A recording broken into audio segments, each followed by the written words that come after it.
As threats such as global warming, deforestation, and pollution continue to harm our planet's welfare, it might seem like all hope is lost, that repairing the Earth is an insurmountable task, and there's simply nothing we can do that will make things any better.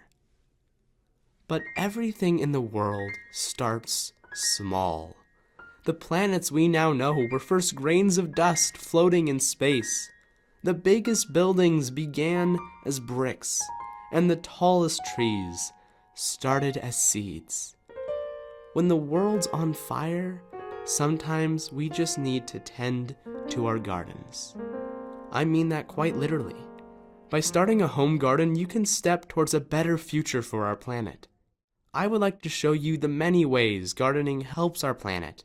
And to do that, I'm going to bring in someone who's an expert in the field. My name is Julie Bokenkamp, and I'm the garden director at the Kleiner Park Community Garden. I've been doing that since 2014. So I started gardening as a child. We were a family who gardened, a neighborhood that gardened.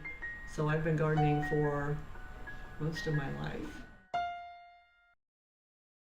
To avoid using pesticides, Julie uses alternatives, such as we rotate crops, we use different mulches, we use companion planting. We do not use pesticides. Not only is this healthier for the environment, but it is healthier for the people who eat the produce as well. We like our children to be able to grab something off the vine and put it straight to their mouth if they wanted to do that. By starting a home garden, you can provide delicious produce, not only for your own family, but for many who are less fortunate, by donating the excess to local food banks. We share the produce with our families, and then remaining produce goes to local food banks. We have shared anywhere between 6,000 pounds and 9,000 pounds each year. Food banks don't have access to fresh produce. They receive produce, oftentimes days, years old, from various grocery stores, but fresh produce is hard to come by.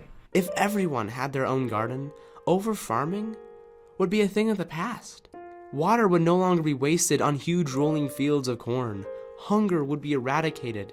Pesticides and GMOs would never have to be used, which would finally allow the ecosystem to repair itself after decades of being bombarded by poison.